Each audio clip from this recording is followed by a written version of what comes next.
You're perfect, exactly as you are. You don't need to change. There's nothing to do and nowhere to go. It's already here. You're already perfect. Living in Quantum Love with Deborah Laval will, in very simple terms, help you to understand that you are not who or what you believe yourself to be. Deborah will share her own direct experiences, as well as interviewing enlightened guests who help shed light on our misunderstandings and limited beliefs to reveal the truth that we already are and have never left. Welcome to Living in Quantum Love. The title of today's show is Growth Periods, the continuing process of spiritual healing. This is your host, Virginia D., and you're listening to Living in Quantum Love, which is on syndicated Dream Vision 7 radio network every Thursday at 4 a.m. and 4 p.m. Eastern, which is 1 a.m. and 1 p.m. Pacific Time. Listen online or on your mobile devices. To learn more, go to dreamvision7radio.com for a full schedule.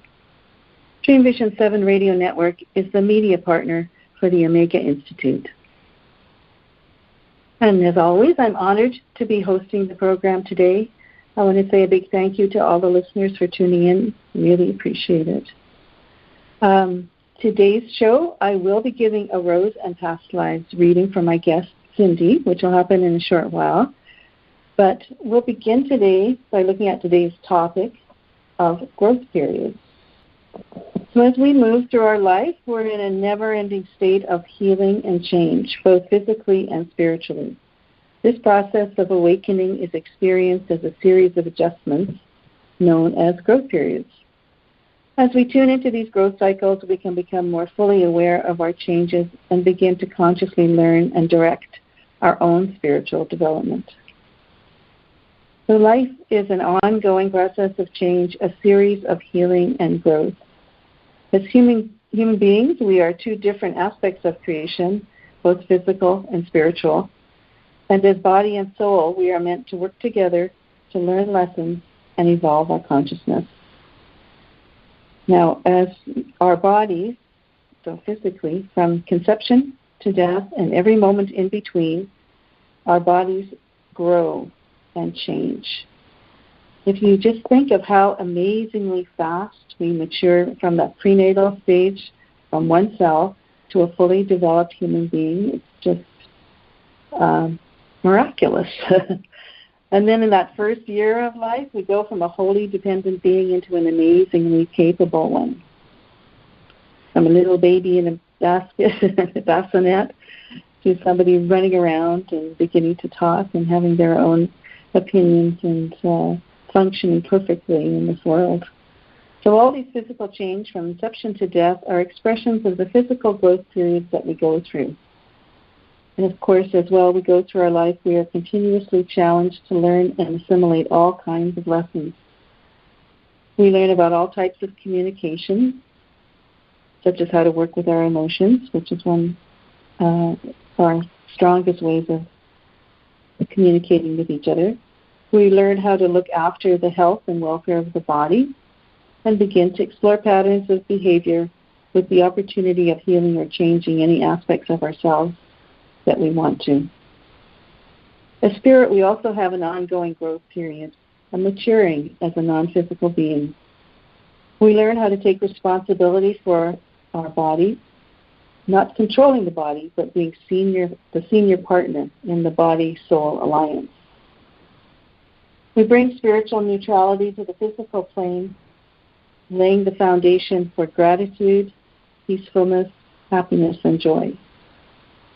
And also, as both body and spirit together, as we're living here on this planet of dichotomies, we're also connected to the growth cycles of the earth and our partners in the stewardship of our home base. So growth periods really are happening all the time. If you're alive, you are in a growth period. It's an unlimited series of shifts, some tiny and some huge. The growth period is the times of assimilation of the new spiritual information into the body. So we have a sort of spiritual blueprint that we come with it for each incarnation, and there's certain goals, there's certain changes that might we as spirit, each one of us as spirit might want to bring into the body, and it's all kind of set up and designed. For instance, maybe as spirit, we wanted to make sure that the body knew that grounding was an essential tool to have on Earth, because grounding is the energetic way that the spiritual being connects with the body, and spirit and body both connect with the big body of the Earth. And so that might be one of the major focuses of the spirit. In the body, the information will come in, and we might start feeling like, oh, I'd like to be more connected to my body, or I might be connected more to the Earth, or even feeling maybe floaty, or sort of out, finding yourself out of it, as it were. So these are kind of clues that spirit brings to the body. And then there's the opportunity for the body to get information from all different sources, from spirit as well as other people and books and classes, to make that change, to bring more grounding into the body.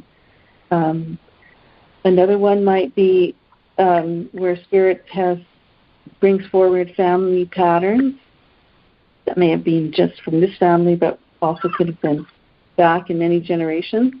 There might have been a family pattern of something like closed communication as a way of operating. The spirit will bring that information in different ways into present time and into the body.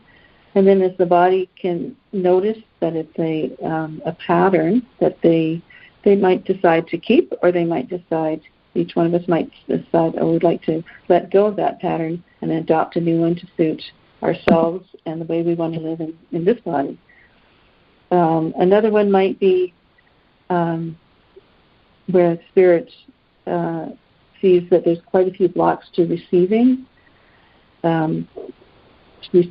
which also means just not allowing yourself the abundance of life. And through different little information coming into the body about wondering why, maybe over and over, that no matter what they do, they don't seem to have the abundance that they want. It allows us to open up to spirit to get the information that we need, bring it into our bodies, and with the help of others, usually, we can move out anything that's blocking us from receiving. And then, of course, you as spirit may make changes in old behavioral patterns that you have stored in your system. The biggest one of all of those old behavioral patterns might be believing that you're only a body. And then if there's a change and you actually really see that you are an immortal soul, that is the biggest growth period you can have. Everything shifts. Every single thing shifts. And as spirit, it's very joyous and continuous. It's a very, can be a disturbing growth period for the body, because the body is not immortal. But that's where spirit has to be, that's an open-hearted way of dealing with the body. And this body may be very much in agreement with the changes, consciously or unconsciously, but there will be a time of healing, clearing, and updating your energy system before the changes settle and can be manifested in your day-to-day life. So there's lots of what we might call symptoms, physical symptoms of a growth period. So these are different patterns that come up. For instance, you might know or begin to know that you're in maybe quite a big growth period. You might have some things like sleep patterns changing, so either sleeping a lot more or a lot less, and not really having any idea why that is. It doesn't match up with your day-to-day life. So what it actually means is that this big change emotionally, spiritually and perhaps emotionally, and it takes a while for the spiritual information to come into the body, so there's a bit of a gap time, and our bodies will adjust to it in some ways, such as sleeping more or less, exercising more or less, or a different kind of exercise altogether.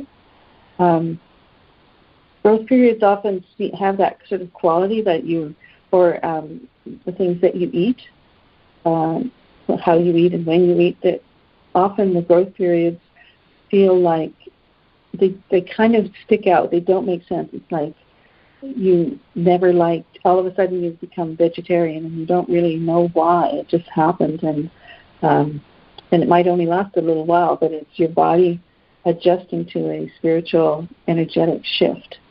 Sometimes people have flu-like symptoms when they're in a big growth period. And interestingly enough, that it's not unusual to have the symptoms of the flu, but it only lasts a few hours. So that's sort of one of the signifiers of a growth period, and that it happens out of the blue, so to speak, or only lasts for a short time and switches off. Also, emotional responses, you might just feel happier or more peaceful, and again, it's sort of, you don't really know why, but if you feel happier and more peaceful, you usually are very glad to have those feelings in your life. But you also might feel more agitated. So it's, again, an emotional response to the energetic shift that's happening. And the kind of growth period that you have, or the symptoms that you see or live, depends on how big the energy shift has been. Sometimes as spirit, we do very quick, powerful healing work. It may be that a spirit was still learning about how to be really compassionate with the body and bring in a big shift, a big change all at once. And that can really be disturbing to the body. And that's something that body and spirit are working together in their communication. So we can help ourselves recognize and manage our growth periods by spending time each day to tune into our bodies and have a conversation, body to spirit and spirit to body. That might sound sort of funny, but it's very helpful. It's very helpful. And it really is just in any kind of way, giving yourself a little bit of a break, being quiet, turning within, and, have an actual little conversation or a big conversation, ask yourself the spirit, ask the body, how are you feeling? And our bodies actually are glad to be asked and like to tell us or ask us what's going on. I'm feeling this and this and this.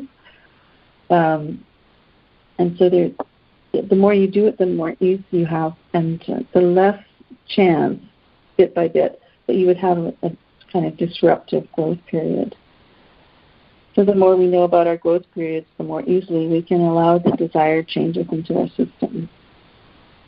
Ultimately, we have a great opportunity in our body on the earth, especially at this time in history, to be open to personal growth, to see ourselves as bright, powerful beings capable of change and growth and discovering our unlimited internal power.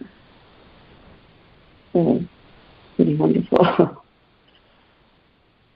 So now I'm going to introduce my guest, Cindy, for the Rose reading.